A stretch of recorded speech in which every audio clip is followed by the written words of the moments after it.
उपस्थिति की स्थिति। यह वह नहीं है जो आप सोचते हैं। आप उपस्थिति की स्थिति को ही मुख्य बात मानते रहते हैं। मुझे लगता है कि मैं इसे बौद्धिक रूप से समझता हूं, लेकिन मुझे नहीं पता कि मैंने कभी इसका वास्तविक अनुभव किया है या नहीं। मुझे आश्चर्य है, क्या यह वही है जो मैं सोचता हूं, या यह कुछ पूरी तरह से अलग है? यह वह नहीं है जो आप सोचते हैं। आप उपस्थिति के बारे में नहीं सोच सकते और मन इसे समझ नहीं सकता। उपस्थिति को समझना ही उपस्थित होना है। एक छोटा सा प्रयोग करके देखें। अपनी आंखें बंद करें और खुद से कहें, मुझे आश्चर्य है कि मेरा अगला विचार क्या होगा। फिर बहुत सतर्क हो जाएं और अगले विचार का इंतजार करें। विचार: चूहे के बिल पर नजर रखने वाली बिल्ली की तरह बनो। चूहे के बिल से कौन सा विचार निकलेगा? अभी आजमाएं।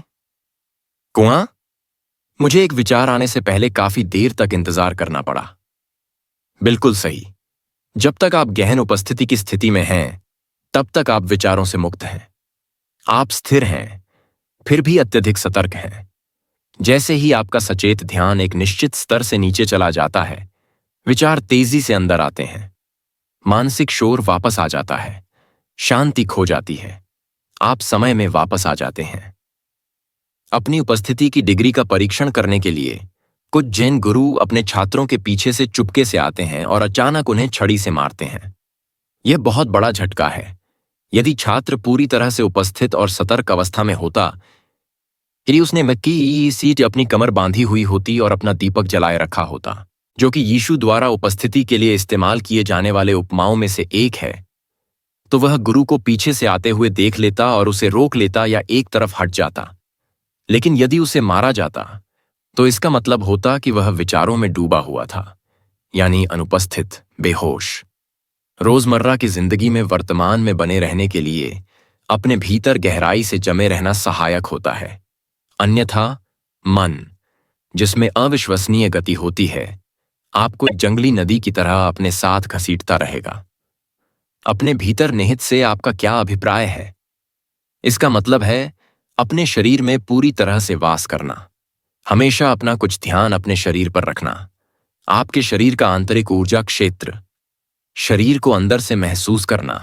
ऐसा कहें तो शरीर की जागरूकता आपको वर्तमान में रखती है, अभी में स्थिर रखती है।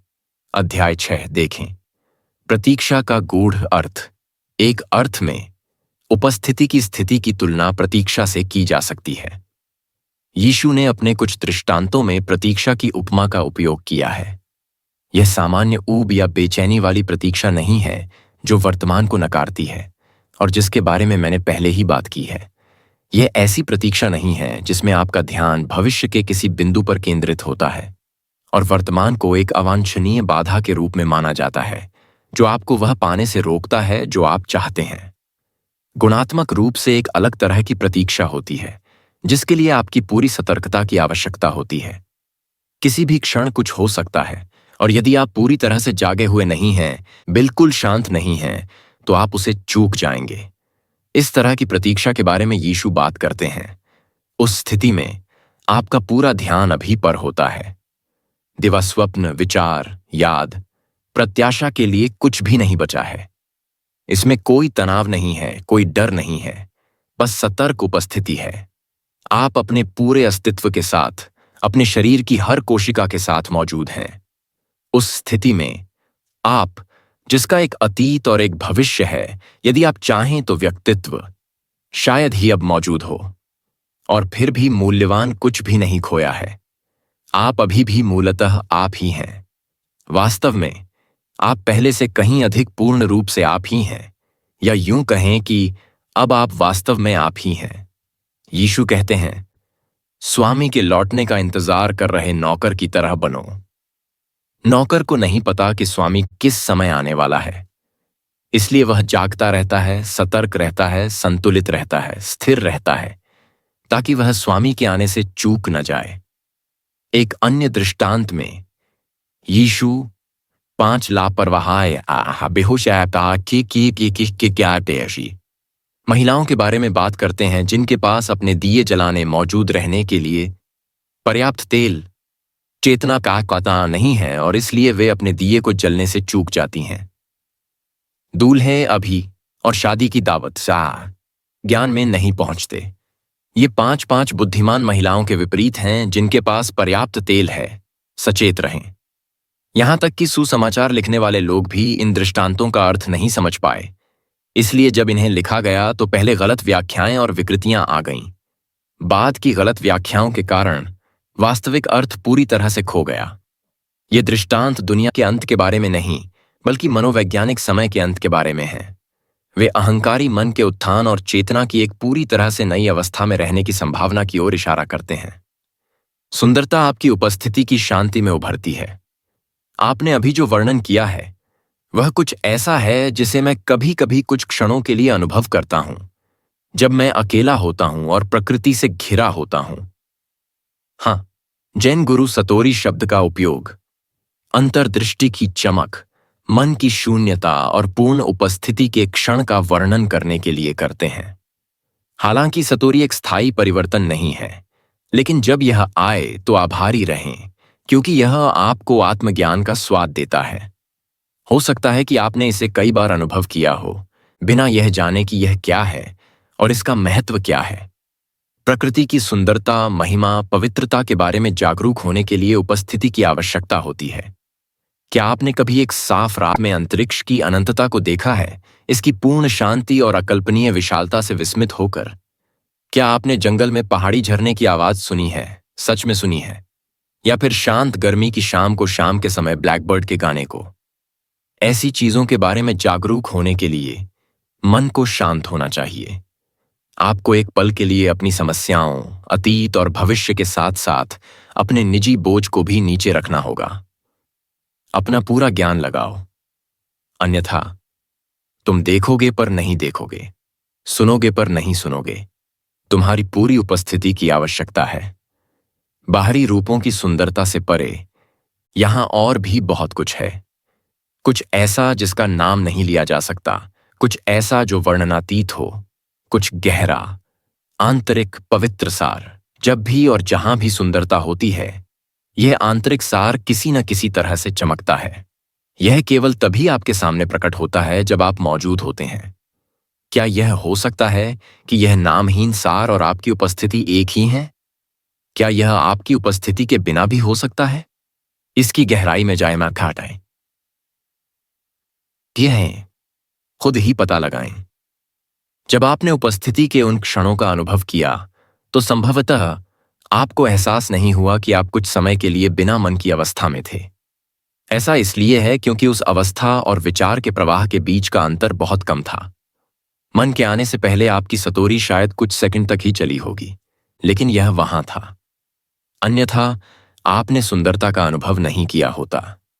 मन न तो सुंदरता को पहचान सकता है और न ही बना सकता है।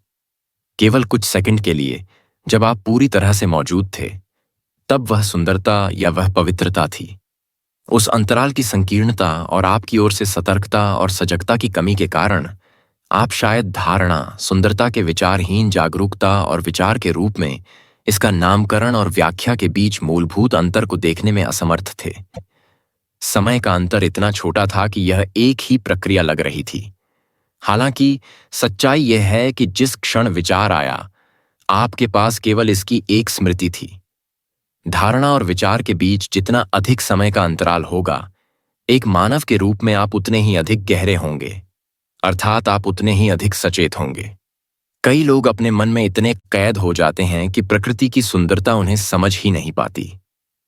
उनके लिए वास्तव में अस्तित्व में है। वे कह सकते हैं, कितना Time is money. सुंदर फूल है, लेकिन यह सिर्फ एक यांत्रिक मानसिक लेबलिंग है, क्योंकि वे स्थिर नहीं हैं, मौजूद नहीं हैं। वे वास्तव में फूल को नहीं देखते हैं, उसका सार, उसकी पवित्रता महसूस नहीं करते हैं। ठीक वैसे ही जैसे वे खुद को नहीं जानते हैं, अपना सार या अपनी पवित्रता महसूस नहीं करते हैं। चूंकि हम ऐसी संस्कृति में रहते हैं जो मन पर हावी है, इसलिए अधिकांश आधुनिक कला, वास्तुकला, संगीत और साहित्य सुंदरता से रहित हैं। बहुत कम अपवादों को छोड़कर आंतरिक सार से रहित हैं। इसका कारण यह है कि जो लोग इन चीजों को बनाते हैं, वे एक पल के लिए भी अपने मन से मुक्त नहीं हो पाते। इसलिए वे कभी भी उस आंतरिक स्थान के संपर्क में नहीं आ पाते जहां सच्ची रचनात्मकता और सुंदरता पैदा होती है। मन को अपने हाल पर छोड़ देने से राक्षसी चीजें पैदा होती हैं, और सिर्फ कला दीर्घाओं में ही नहीं। हमारे शहरी परिदृश्य और औद्योगिक बंजर भूमि को देखें। किसी भी सभ्यता ने कभी भी ऐसी चीजें नहीं बनाई हैं। इतनी कुरूपता, शुद्ध चेतना का एहसास। क्या उपस्थिति और अस्तित्व एक ही हैं? जब आप अस्तित्व के प्रति सचेत हो जाते हैं तो वास्तव में जो हो रहा है वह यह है कि अस्तित्व स्वयं के प्रति सचेत हो जाता है। जब अस्तित्व स्वयं के प्रति सचेत हो जाता है तो वह उपस्थिति है। चूंकि अस्तित्व, चेतना और जीवन समानार्थी हैं, इसलिए हम कह सकते हैं कि उपस्थिति का अर्थ है चेतना का स्वयं के प्रति सचेत होना या जीवन का आत्मचेतना प्राप्त करना। लेकिन शब्दों से आसक्त न हो और इसे समझने का प्रयास न करें।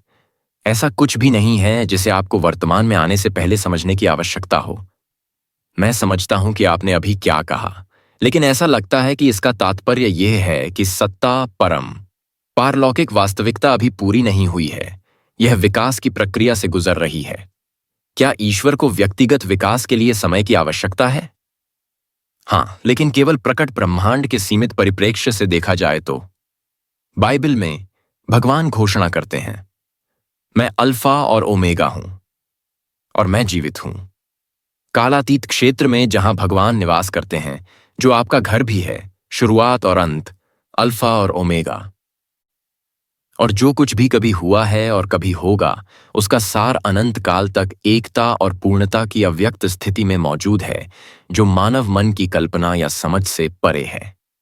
हालांकि अलग अलग रूपों की हमारी दुनिया में कालातीत पूर्णता एक अकल्पनीय अवधारणा है।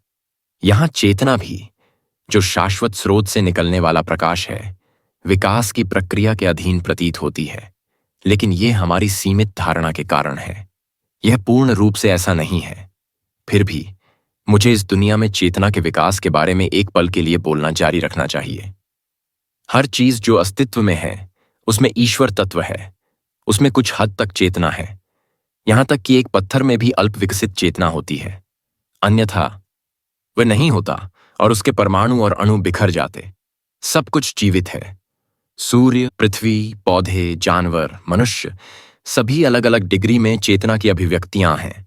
चेतना रूप के रूप में प्रकट होती है। दुनिया तब बनती है जब चेतना आकार और रूप लेती है, विचार रूप और भौतिक रूप लेती है। इस ग्रह पर अकेले लाखों जीवन रूपों को देखें। समुद्र में, जमीन पर, हवा में, और फिर प्रत्येक जीवन रूप लाखों बार दोहराया जाता है। किस उद्देश्य से? क्या कोई व्यक्ति या कोई चीज खेल खेल रही है? रूप के साथ खेल। यही भारत के प्राचीन ऋषियों ने खुद से पूछा था। उन्होंने दुनिया को लीला के रूप में देखा, एक तरह का दिव्य खेल जिसे भगवान खेल रहे हैं। व्यक्तिगत जीवन इस खेल में रूप स्पष्ट रूप से बहुत महत्वपूर्ण नहीं है। समुद्र में अधिकांश जीवन रूप जन्म लेने के बाद कुछ मिनटों से अधिक जीवित नहीं रहते हैं। मानव रूप भी बहुत जल्दी धूल में बदल जाता है, और जब वह चला जाता है तो ऐसा लगता है जैसे वह कभी था ही नहीं। क्या यह दुखद या क्रूर है? केवल तभी जब आप प्रत्येक रूप के लिए एक अलग पहचान बनाते हैं, जब आप भूल जाते हैं कि उसकी चेतना ईश्वर सार है जो खुद को रूप में व्यक्त करती है। लेकिन आप इसे तब तक सही मायने में नहीं जानते जब तक आप अपने स्वयं के ईश्वर सार को शुद्ध चेतना के रूप में महसूस नहीं करते। यदि आपके एक्वेरियम में एक मछली पैदा होती है और आप उसे जॉन कहते हैं, जन्म प्रमाण पत्र लिखते हैं, उसे उसके परिवार के इतिहास के बारे में बताते हैं, और 2 मिनट बाद उसे दूसरी मछली खा जाती है, तो यह दुखद है। लेकिन यह केवल इसलिए दुखद है क्योंकि आपने एक अलग स्वायत्तता प्रोजेक्ट किया जहां कोई नहीं था। आपने एक गतिशील प्रक्रिया, एक आणविक नृत्य के एक अंश को पकड़ लिया और उससे एक अलग इकाई बना ली। चेतना तब तक रूपों का भेष धारण करती है जब तक कि वे इतनी जटिल न हो जाएं कि वह उनमें पूरी तरह से खो जाए। आज के मनुष्यों में चेतना पूरी तरह से अपने भेष से पहचानी जाती है। यह खुद को केवल रूप के रूप में जानती है और इसलिए अपने भौतिक या मनोवैज्ञानिक रूप के विनाश के डर में रहती है। यह अहंकारी मन है और यहीं पर काफी हद तक शिथिलता आती है।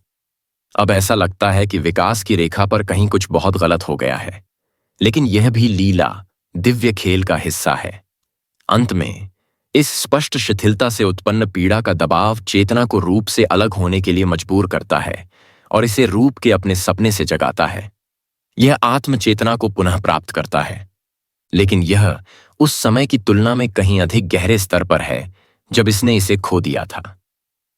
इस प्रक्रिया को यीशु ने खोए हुए बेटे के दृष्टांत में समझाया है, जो अपने पिता का घर छोड़ देता है, अपनी संपत्ति बर्बाद कर देता है, बेसहारा हो जाता है और फिर अपने दुखों के कारण घर लौटने के लिए मजबूर हो जाता है।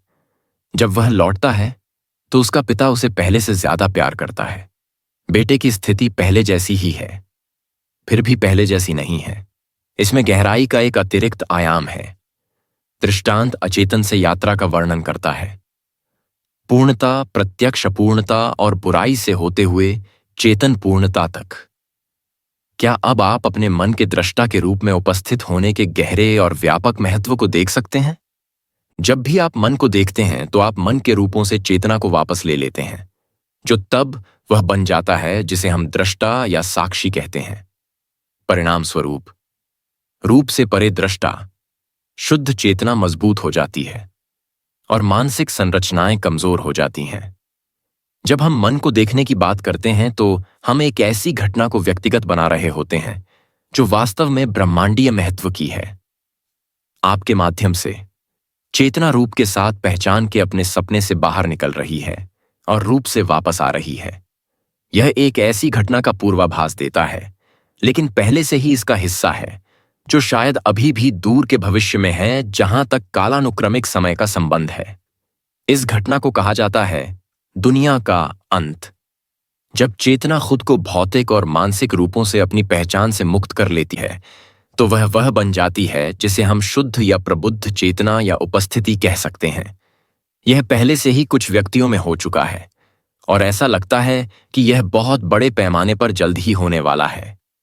हालांकि इसकी कोई पूर्ण गारंटी नहीं है कि ऐसा होगा। अधिकांश मनुष्य अभी भी चेतना के अहंकारी स्वरूप की चपेट में हैं, अपने मन से पहचाने जाते हैं और अपने मन से चलते हैं। यदि वे समय रहते अपने मन से खुद को मुक्त नहीं करते हैं तो वे इसके द्वारा नष्ट हो जाएंगे। वे बढ़ते भ्रम, संघर्ष, हिंसा, बीमारी, निराशा, पागलपन का अनुभव करेंगे। अहंकारी मन एक डूबते जहाज की तरह हो गया है। यदि आप इससे नहीं उतरते हैं तो आप इसके साथ डूब जाएंगे। सामूहिक अहंकारी मन सबसे खतरनाक रूप से पागल और पागल है, इस ग्रह पर रहने वाली सबसे विनाशकारी इकाई। आपको क्या लगता है कि अगर मानव चेतना अपरिवर्तित रही तो इस ग्रह पर क्या होगा? अधिकांश मनुष्यों के लिए अपने मन से राहत पाने का एकमात्र तरीका कभी कभी चेतना के उस स्तर पर वापस लौटना है जो विचार से नीचे है। हर कोई ऐसा करता है, हर रात सोते समय, लेकिन यह कुछ हद तक सेक्स, शराब और अन्य दवाओं के माध्यम से भी होता है जो अत्यधिक मानसिक गतिविधि को दबाते हैं। अगर शराब, ट्रैंक्विलाइजर, एंटी डिप्रेसेंट और साथ ही अवैध ड्रग्स न हों, जिनका सेवन बहुत अधिक मात्रा में किया जाता है, तो मानव मन की पागलपन पहले से कहीं अधिक स्पष्ट रूप से स्पष्ट हो जाएगी। मेरा मानना है कि अगर उनकी दवाओं से वंचित किया जाए तो आबादी का एक बड़ा हिस्सा खुद और दूसरों के लिए खतरा बन जाएगा। ये दवाएं, जाहिर है, आपको केवल शिथिलता में फंसाए रखती हैं। उनका व्यापक उपयोग केवल पुरानी मानसिक संरचनाओं के टूटने और उच्च चेतना के उद्भव में देरी करता है, जबकि व्यक्तिगत उपयोगकर्ताओं को उनके दिमाग द्वारा उन पर लगाए गए दैनिक यातना से कुछ राहत मिल सकती है। उन्हें विचारों से ऊपर उठने और इस तरह सच्ची मुक्ति पाने के लिए पर्याप्त सचेत उपस्थिति उत्पन्न करने से रोका जाता है। मन से नीचे चेतना के स्तर पर वापस जाना, जो हमारे दूर के पूर्वजों और जानवरों और पौधों के पूर्व सोच स्तर है, हमारे लिए कोई विकल्प नहीं है। वापस जाने का कोई रास्ता नहीं है। अगर मानव जाति को जीवित रहना है तो उसे अगले चरण पर जाना होगा। चेतना पूरे ब्रह्मांड में अरबों रूपों में विकसित हो रही है, इसलिए भले ही हम इसे न बना पाएं, लेकिन यह ब्रह्मांडीय पैमाने पर मायने नहीं रखेगा। चेतना में कोई भी लाभ कभी नहीं खोता है, इसलिए यह बस किसी अन्य रूप के माध्यम से खुद को व्यक्त करेगा। लेकिन यह तथ्य कि मैं यहां बोल रहा हूं और आप इसे सुन या पढ़ रहे हैं, यह एक स्पष्ट संकेत है कि नई चेतना ग्रह पर पैर जमा रही है। इसमें कुछ भी व्यक्तिगत नहीं है। मैं तुम्हें नहीं सिखा रहा हूं। तुम चेतना हो और तुम खुद को सुन रहे हो। एक पूर्वी कहावत है, शिक्षक और सिखाया हुआ मिलकर शिक्षा का निर्माण करते हैं। किसी भी मामले में शब्द अपने आप में महत्वपूर्ण नहीं है, वे सत्य नहीं हैं, वे केवल इसकी ओर इशारा करते हैं। मैं उपस्थिति से बोलता हूं, और जब मैं बोलता हूं तो आप उस अवस्था में मेरे साथ शामिल हो सकते हैं। हालांकि मेरे द्वारा प्रयुक्त प्रत्येक शब्द का एक इतिहास है और वह अतीत से आता है, जैसा कि सभी भाषाएं करती हैं। जो शब्द मैं अब आपसे बोलता हूं वे उपस्थिति की उच्च ऊर्जा आवृत्ति के वाहक हैं। शब्दों के रूप में उनके द्वारा व्यक्त अर्थ से बिल्कुल अलग। मौन उपस्थिति का और भी अधिक शक्तिशाली वाहक है, इसलिए जब आप इसे पढ़ें या मुझे बोलते हुए सुनें तो शब्दों के बीच और नीचे के मौन के प्रति सचेत रहें, अंतराल के प्रति सचेत रहें। मौन को सुनना, चाहे आप कहीं भी हों, उपस्थित होने का एक आसान और सीधा तरीका है। भले ही शोर हो, लेकिन ध्वनियों के नीचे और बीच में हमेशा कुछ मौन होता है। मौन को सुनने से तुरंत आपके अंदर शांति पैदा होती है। केवल आपके अंदर की शांति ही अनुभव कर सकती है बाहर का सन्नाटा। और शांति क्या है? उपस्थिति के अलावा चेतना जो विचारों से मुक्त है। यहां वह जीवंत एहसास है जिसके बारे में हम बात कर रहे थे। मसीह, आपकी दिव्य उपस्थिति की वास्तविकता। किसी एक शब्द से न जुड़ें। आप मसीह को उपस्थिति के स्थान पर रख सकते हैं यदि वह आपके लिए अधिक सार्थक है। मसीह आपका ईश्वर सार या आत्मा है, जैसा कि इसे कभी कभी पूर्व में कहा जाता है। मसीह और उपस्थिति के बीच एकमात्र अंतर यह है कि मसीह आपके भीतर निवास करने वाली दिव्यता को संदर्भित करता है, भले ही आप इसके बारे में सचेत हों या नहीं, जबकि उपस्थिति का अर्थ है आपकी जागृत दिव्यता या ईश्वर सार। मसीह के बारे में बहुत सी गलतफहमियां और गलत धारणाएं दूर हो जाएंगी यदि आप यह समझ लें कि मसीह में कोई अतीत या भविष्य नहीं है।